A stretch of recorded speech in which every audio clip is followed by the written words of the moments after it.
俺の名は健吾。平凡なサラリーマン。妻のカリンとは合コンで知り合った中で付き合って結婚。子供はいない。結婚当初は仲良く暮らしていた。しかし最近は朝の行ってくると帰宅後の飯くらいしか会話をすることがなく、夫婦関係は冷め切っていったと言ってもいいだろう。それでも俺は妻のことを愛していたし、洗濯や掃除をしてくれていることに感謝の気持ちを持っていた。だが、だんだんと妻はそっけなくなっていった。ある日、あなた、今日は私遅くなるから晩ご飯はレトルトのカレーを食べて。そんな感じでカリンは朝からはそっけなかった。俺はそのことについて深く追求はしなかったが、怪訝そうな顔をしていたと思う。家に帰り、レトルトのカレーを温めて食べて一服。時刻は23時を回っていたが、まだ妻は帰ってこない。さすがに心配になって妻にメッセージを送った。当たり前だが返事はなかった。日付が変わった頃、やっと妻が帰ってきた。どこに行ってたんだ。こんな時間まで。心配してたんだぞ。大きな声でそう言ったが、特に妻は気にしている様子はなかった。ちょっと友達と話してて盛り上がっちゃって。と言ってごめんも言わない。二度とこんなことをしてほしくない。俺がどれだけ心配していたかも知らずに、そう考えていた。だが、週に1度から3度くらいはこういうことが起きるようになったのだ。妻は、友達がこっちに来ているのよ。しばらく会うことになると思う。そう言うが、どうにも俺は妻のその言葉を信じることができなかった。今までよりもあからさまにそっけないし、今までやってくれていた洗濯や炊事といった家事まで怠るようになったのだ。私が必ずやらなきゃいけないの？今の時代、男もやるのよ。その言葉も一理ある。しかし、今回の場合は、俺に家事をやってほしいという意味ではないように思えた。俺の脳裏で嫌な予感がした。妻はもしかして不倫をしているんじゃないのか。いや、妻に限ってそんなことあるわけない。と思っても、一度そう考えてしまうと、頭からそのことが離れなくなってしまう。俺は疑ったまま生活を送るのが辛くなり、仕方なく更新所に調査を依頼。更新所の対応は早く、2週間ほどで結果が届いた。結果として妻は真っ黒だった。相手は妻のパート先の同僚 A らしい。年齢も近く意気投合したらしいが、悪いことは重なるもので、相手の A も妻子持ちだった。ずっと信用して一緒に生活してきたのに。あまりに悔しすぎて調査員の前で泣いてしまった。さらに話を聞いていくと、パート先では2人の関係の噂が広まりつつあり、関係を知らないのはお互い家族ぐらいだという。どれだけ俺があいつのことを愛していたか、それを知らずに不倫なんて絶対に許せない。俺は更新所に引き続き調査を依頼し、不倫の証拠を集めていくことにした。離婚時に証拠を突きつけ、多額の慰謝料を請求するためだ。パート先で噂になっているだけあって、二人はかなり堂々と匂わせ行為をしているようだ。昼休みになると一緒にランチに出かけたり、スマホケースをお揃いにしていたり、我ながら今まで気づかなかったなんて情けない。更新所のおかげで職場で手をつないでいる写真やホテルに行く写真、テーマパークに遊びに行っている写真など、多くの現場を証拠として写真に収めてもらうことができた。これだけあれば裁判を起こしてもこちらが勝つ可能性が高いだろう。そしてその時はやってきた。ただいま。妻がいつものように遅くに帰ってきたある日。おかえり、待ってたよ。実は見せたいものがあるんだ。え？なになに？サプライズ？驚くなよ。じゃーん！俺はテーブルの上に数々の証拠写真を並べてみせた。妻は目を大きく開き、何これとでも言いたげな顔。お前がこれまでやってきたことは全て調べさせてもらった。納得のいく言い訳なんか何もないだろう。妻の顔からみるみる血の気が引いていく。そりゃそうだ。これまで俺にバレてないと思って自由気ままに不倫をしていたのだから。ちょっとした出来心だったの。本当はこんなことをするつもりなかったの。まるで昼ドラのような言い訳をつらつらと並べる妻。当然その言葉で俺は何一つ納得できない。妻が言うには、あなたが最近仕事が忙しくて帰りも遅いから寂しかったという。そんな中、同僚が優しくしてくれてついついほだされてしまったとのこと。おまけに、自分は昔から浮気症で誰かと付き合っていてもつい他の男を見てしまうというのだ。だったらなぜ俺と結婚したのかと聞くと、あなたは管理職でお金もあって自由気ままな暮らしができそうだったからだという。しかし現実は言うほど給与が高くなく、自分もパートをしなければならない生活に不満を感じていたとまで言ってきた。呆れるしかない。こうなった以上何も容赦する必要もないだろう。早急に裁判の準備をした。妻は執拗に、お願いだから許してと言ってきたが、そんなこと言うくらいなら初めからこんなことしなければいいだけの話なのだ。その日は一緒にいたくなかったので、家から妻を追い出して一人で夜を過ごした。翌日、妻と共に例の真男 A が家にやってきた。この度はとんでもないことをしてしまい。この男もありきたりなセリフを並べるだけで悪びれている様子がない。なんとか妻にはこのことは内密にとか言ってきたが、そんな都合のいいことができるわけがないだろうと言ってやった。事前に弁護士に依頼して家に呼んでいたのでリビングに来てもらった。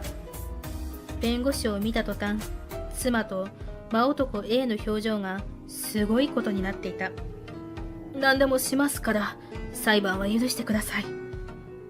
真男 A はそう言うが、許す気なんて俺にはない。俺はもう妻と離婚するつもりでこっちの家庭は壊れたのに、こいつは許されてそのまま家族と仲良く生活するなんてありえない。そもそもこいつと妻が出会わなければこんなことにはならなかったかもしれない。許せるはずがない。あろうことか、俺の妻までも真男 A の方をかばって俺に攻撃を始めた。あんたが私を構ってくれなかったからこんなことになったんじゃない。こうなったのはあんたのせいよ。は？自分たちが不倫をしたのに悪いのは俺？つい怒鳴り散らしそうになったが、弁護士に制され、証拠も揃っていることですから、お二人の不貞行為は裁判によって裁かれるでしょう。旦那様が悪いということはなく、旦那様は被害者です。被害者の心象を傷つけるような発言は控えてください。心底この人に依頼してよかったと思う。さっきまで俺を攻撃をしていた妻が言いくるめられて静かになった。幸いなことに俺たちには子供はいない。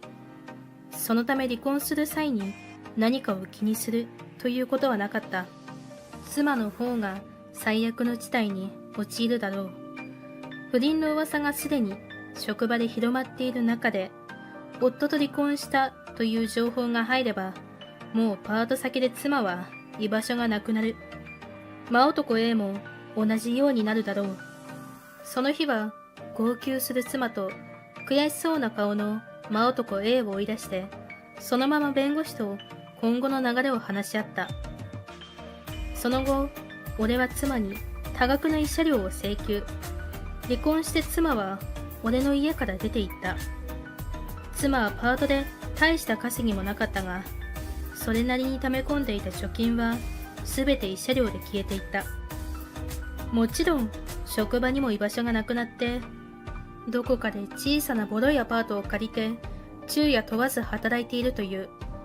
実家を頼りたくても、売りもするようなものはうちの娘じゃないと感動されてしまったそうだ。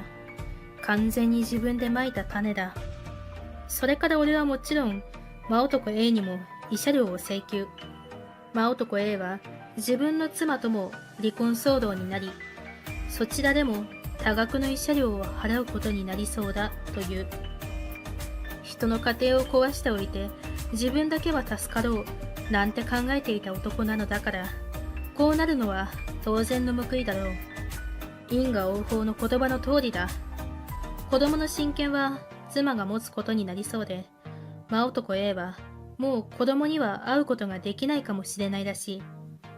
過ちを一つ犯せば二度と取り戻せないものも多いということを、あの真男 A もようやく気づいたことだろう。そして俺は離婚直後から広い家に一人暮らしをすることになったが、1年後に中途採用で入社した女性と仲良くなり、付き合い始め、無事に再婚を果たした。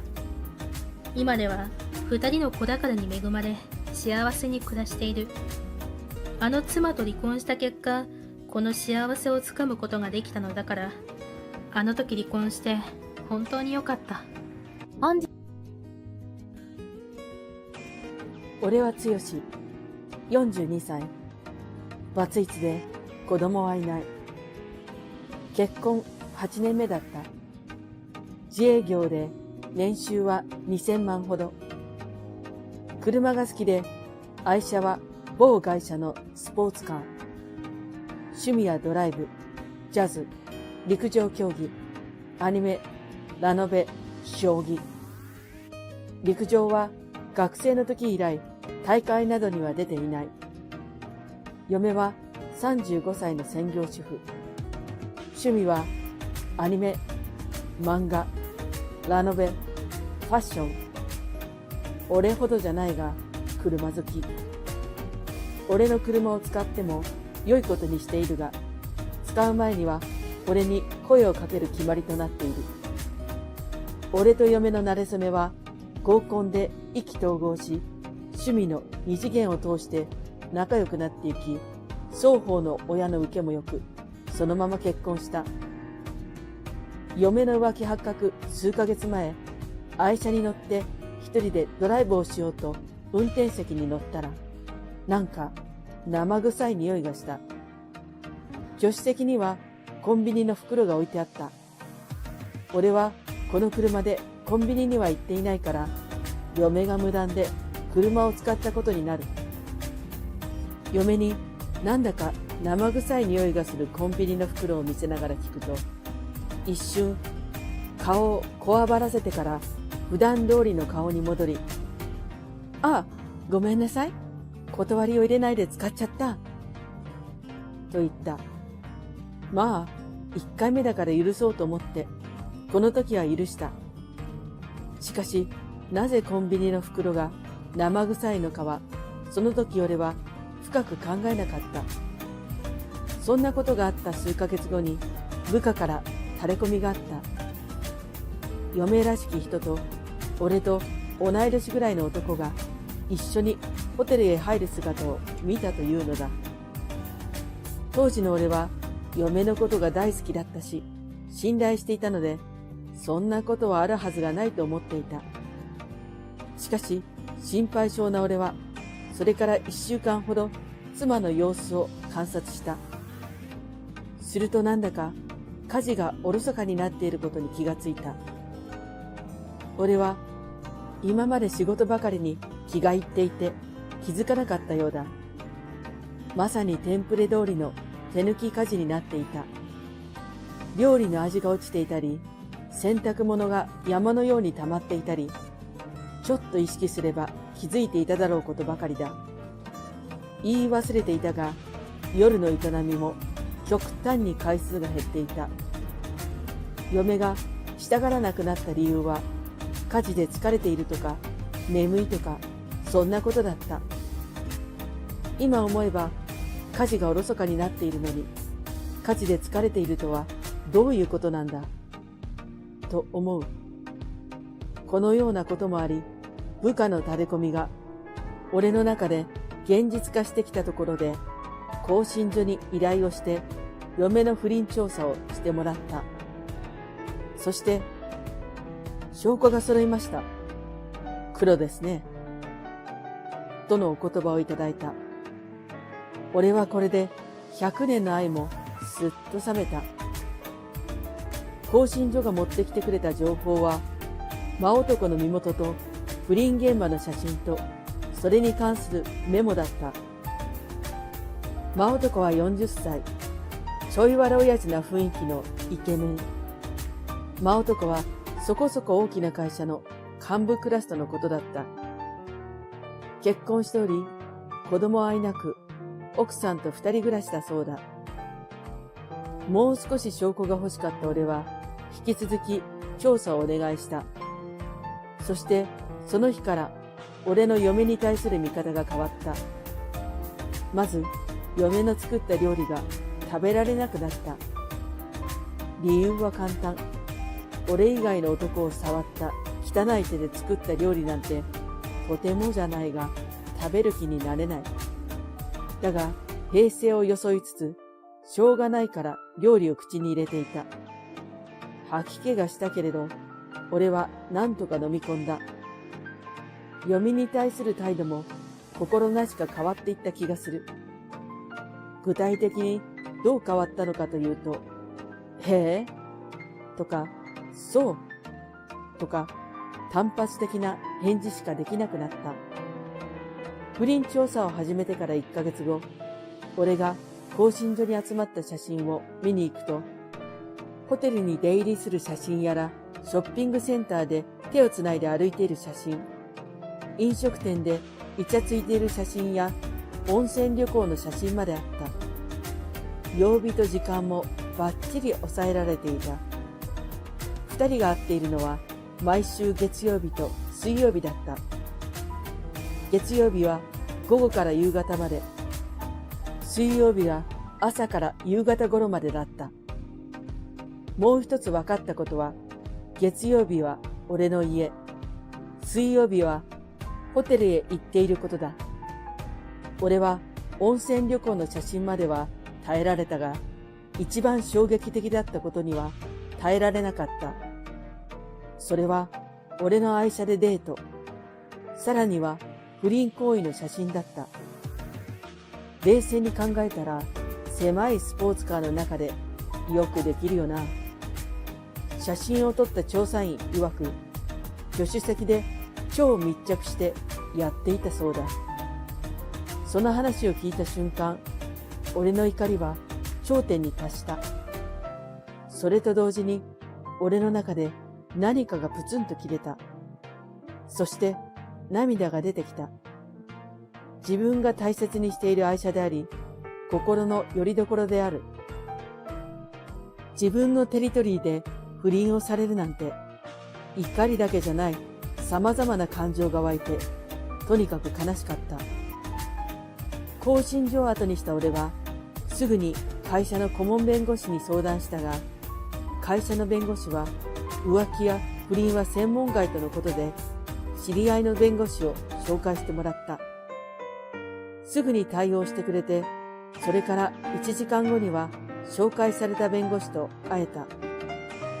なんとその弁護士は、俺の中学の時のクラスメートだった。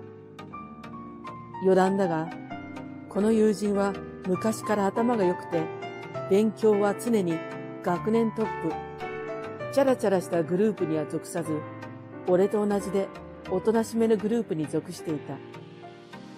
友人は相変わらず静かな人だったが、弁護士独特の雰囲気と威圧感を兼ね備えていた。友人は同窓会には一度も顔を出さなかったし、中学を卒業してから一度も顔を合わせていなかったので、一瞬わからなかった。さて、本題に入るが、俺は更新所から受け取った不倫の証拠を友人に見せた。友人はこのような写真を見ても一切動じない。職業柄だろうか。俺が持ってきた証拠を一通り見た友人は、証拠が足りないと言った。写真だけで不倫は決定的だが、もっと証拠があった方が攻撃力が上がるとのことだった。仕方がない。家に真男が上がり込んでいるらしいので、俺はその証拠とラブメールを集めることにした。次に、俺が最終的にどうしたいのかを聞かれた。俺は、真男と嫁の社会的制裁、二人からの謝罪、金輪際関わりたくないこと、そして、愛車のクリーニング代とシートなど内装の張り替え費用、無断使用した分のエンジンオイルなどの消耗品の費用の5つを求めた。だが友人は、車関係の請求は難しいと言った。その代わり、車の無断使用と車での不貞行為で、俺が精神的苦痛を受けたことによる慰謝料を請求すると言った。友人も車が好きなので、俺に同情してくれた。初めての話し合いはこれで終了した。俺は話し合いの後、家電量販店へ行って、ビデオカメラ、車載カメラとボイスレコーダー、そしてメモリーカードを購入して帰宅した。家に帰ってまずは、嫁には外で食事を済ませてきたと言ってから、車にこっそりと車載カメラを取り付けた。車載カメラはデータが一定量溜まったら順番に消されていくタイプのものだ。それからビデオカメラ、ボイスレコーダーにメモリーカードを挿入して次回の不倫の日に備えた。俺はなぜかワクワクしながら作業をしていた。カメラは寝室とリビングに1台ずつ設置した。バレないように小細工をして隠すのは面倒だったが、工作のようで楽しんでいる自分もいた。そして真男が自宅にやってくる月曜日、なんとあっさりと証拠が取れた。仕事から帰り、嫁が寝るのを待ってから設置したカメラを確認した。書斎でパソコンにビデオカメラをセットして、その日に撮れた動画をチェックすると、証拠の大収穫祭だった。その1日で合計4回も行為をしていた。もうこれで証拠は十分に思えたが、念のためメールも保存しておくことにした。嫁が寝てる間にこっそり嫁のスマホをチェックした。ロック画面でなんとなく嫁の誕生日を入力したら、あっけなく解除できた。パスコードを自分の誕生日にしてしまう警戒心のなさに驚いた。そして見放題となったメールを確認すると、不貞行為の写真、不倫旅行の思い出話、次はどこに行きたいとか、そんな内容のメールがたくさん出てきた。テンプレ通りとはこのことかと思った。これらのメールを1ヶ月分コピーして、俺のパソコンに転送し、転送履歴は削除した。これを早速プリントアウトしたら、小型の辞書並みの厚さになった。俺はそのパソコンとメモリーカード、メールをプリントアウトした紙をまとめて俺個人の金庫にしまった。それから数日後に更新所へ行き、さらなる証拠写真や二人の行動のメモをもらった。その足で弁護士である友人のところへ行き、更新所でもらった証拠と、俺が家で集めた証拠をまとめて提出した。友人は証拠収集の速さに驚いていた。これで俺の勝利は確定だ。証拠がたっぷり揃ったところで、俺と嫁、双方の両親に話があるからといって家に来てもらうことにした。みんなが集まった日はちょうど嫁の誕生日だった。自分の35回目の誕生日に不倫が両親にバレる嫁を想像しただけでワクワクした。その前に真嫁に証拠写真、ビデオのコピーと友人の名刺を送った。すると数日後、真嫁から友人に連絡が入った。友人には、両親を呼んだ日に俺の家に来てもらうようお願いした。嫁にもその日は家にいろと言ったし、両親を呼んでいることも伝えた。すると嫁は、何？誕生日でも祝ってくれるの？と嬉しそうに言って浮かれていた。まあ、あと数日の楽しい時間を過ごすがいい。俺は嫁のラブメールをファイリングし、入念にプレゼン準備をした。そしてついに運命の日がやってきた。嫁の誕生日当日だ。集合は昼12時だった。俺は朝8時頃から準備に勤しんだ。嫁と真男の不貞行為上映会のために、前日に会社からスクリーンとプロジェクターを借りてきた。もちろん役所で緑の紙ももらってきた。嫁は俺が嫁のために誕生日祝いの映像を流すと思っているらしかった。なので嫁は朝から機嫌が良かった。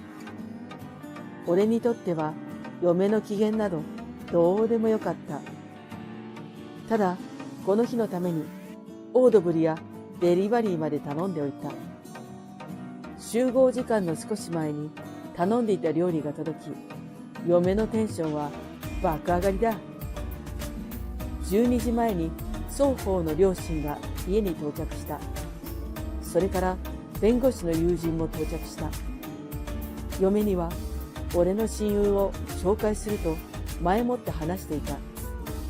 さて、全員揃ったところで早速上映会を始めたいところだが、まだ早い。とりあえずみんなで料理を囲んだ。嫁と嫁の両親はソファーで、俺と俺の両親と友人は座布団でそれぞれ料理を食べた。みんなのお腹が膨れたところで俺のプレゼンを開始する。俺がスクリーンとパソコン、プロジェクターを準備するのを見て、嫁のテンションは最高潮に達した。俺は内心、さあ、楽しいゲームの始まりだと思っていた。プレゼンを始めて流れた画像について説明する。3、2、1のカウントダウンで映像が始まった。俺が凝って作ったタイトル画面が映し出される。嫁、不倫事件簿。真男とはいつでも一緒だよ。ちゃんと効果音もつけてやった。はじめに嫁と真男のラブメールを流した。次に証拠写真の数々を流す。そして最後に俺の編集5機を入れた。見終わった嫁は放心状態だった。嫁の父親が嫁を捕まえ、嫁の母親が嫁をビンタした。俺の両親はそれを見て、なかなかやるなぁ、と笑っていた。友人は顔を真っ赤にして震えながら笑いをこらえていた。